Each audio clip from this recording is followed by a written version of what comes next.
Praise the Lord everyone. सबको जय मसीह की। आइए मैं आप सबके लिए उस पवित्र और सामर्थी वचन को पढ़ती हूँ, जो वचन हमें परमेश्वर के दास अपोस्टल अंकुर यूसुफ नूरुल्लाह जी द्वारा और परमेश्वर की दासी पास्टर सोनिया यूसुफ नूरुल्लाह जी द्वारा दिया जाता है। आइए मैं आप सबके लिए उस पवित्र और सामर्थी वचन को पढ़ती हूँ। नियंत्रित जीवन, जैसे कि पवित्र बाइबल मत्ती 26 की 21 आयत में लिखा है, जब वे खा रहे थे तो उसने कहा, मैं तुमसे सच कहता हूँ कि तुम में से एक मुझे पकड़वाएगा। आमीन। मेरे प्रियो, अगर कोई आपको गलत बोल दे या आपको पता हो कि किसी ने आपके साथ गलत किया है, तो अगर आपने भी उसको गलत बोलना शुरू कर दिया, उसके लिए अपने मन में गुस्सा, नफ़रत रखने लग गए, तो यह नियंत्रित जीवन नहीं है। जब आप गुस्से में आकर अपनी जिम्मेदारियों से भागते हैं कि आपकी सास ने आपको कुछ गलत बोल दिया, फिर आप उनको रोटी तक नहीं पूछते हो, उनको बुलाते तक नहीं हो, यह भी नियंत्रित जीवन नहीं है।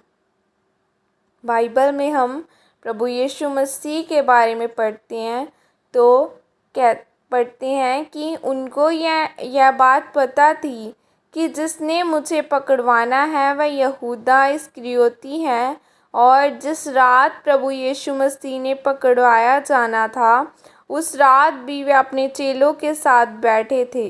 उनके बीच में यहूदा इस्करियोती भी बैठा था। तब प्रभु यीशु मसीह ने उनको कहा कि तुम में से एक मुझे पकड़वाएगा। प्रभु यीशु मसीह को यह पता होने पर भी कि मुझको पकड़वाने वाला यहूदा इस्करियोती है, उन्होंने उस पर गुस्सा नहीं किया और न ही उसको कुछ गलत कहा। जिस तरह वह पहले यहूदा से प्यार करते थे, उसी तरह बाद में भी उससे प्यार करते रहे।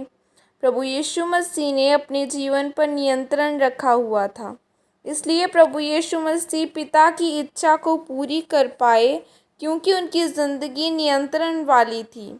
मेरे प्रियो, जब आप भी नियंत्रण वाला जीवन जीते हैं, परमेश्वर के जैसा स्वभाव रखते हैं, तो फिर आप अपने माता पिता के साथ, अपने दुश्मनों के साथ सही व्यवहार करते हैं। फिर आप पाप की तरफ नहीं बल्कि परमेश्वर के वचनों की तरफ ही अपना ध्यान रखते हैं। फिर आप अपनी ज़िंदगी में गवाहियों की बारिश को देखते हैं। जब आप अपने मन पर, अपने शरीर पर नियंत्रण रखते हैं, तो फिर आप अपने जीवन में परमेश्वर की योजना को पूरी होते हुए देखते हैं। बाइबल में जब हम उत्पत्ति 39 की 12 को पढ़ते हैं, तो उसमें लिखा है कि पोतीपर की पत्नी यूसुफ का कपड़ा पकड़कर कहा, मेरे साथ सो। तब यूसुफ अपना कपड़ा उसी के हाथ में छोड़कर भाग गया और बाहर निकल गया। हम यूसुफ के बारे में देखते हैं कि उसका अपनी ज़िंदगी पर पूरा नियंत्रण था। जब उसको पोतीपर की पत्नी ने अपने साथ सोने के लिए कहा, तो उसने उसको मना कर दिया। वह उस जगह से भाग गया। वह परमेश्वर के वचनों के अनुसार चलता रहा। उसने अपने आप पर नियंत्रण रखा। वह विचार नहीं किया, इसलिए उसको परमेश्वर ने ऊंचा किया और मिस्र देश का प्रधानमंत्री बनाया, और परमेश्वर की योजना भी उसके जीवन में पूरी हुई। इसलिए मेरे प्रियो, अगर आप चाहते हैं कि परमेश्वर की योजना आपके जीवन में पूरी हो और आपके जीवन में परमेश्वर के बड़े बड़े काम हो, तो यूसुफ की तरह एक नियंत्रित जीवन जिए। आमीन, आमीन। यह अंगीकार आपकी तरफ से किया जाए। सर्वशक्तिमान परमेश्वर, इस वचन के लिए पिता, मैं आपका धन्यवाद करती हूँ और परमेश्वर, मैं अंगीकार करती हूँ कि मैं आपके वचन के साथ चलती रहूँगी और अपने जीवन पर नियंत्रण बनाकर रखूँगी।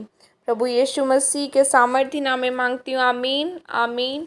मेरे ज़िंदा परमेश्वर, मैं प्रार्थना करती हूँ आज का वचन इन लोगों की ज़िंदगियों में फल लेके आए, इनके घरानों में फल लेके आए। शैतान की योजना इन लोगों की ज़िंदगियों में ख़त्म करना खुदा, आपकी सामर्थ्य इनके जीवनों में जाए खुदावन, इनकी प्रार्थनाओं के उत्तर आए खुदावन। खुदा, इनको आपके सामर्थ्य और पवित्र लहू में ब्लेस करती हूँ।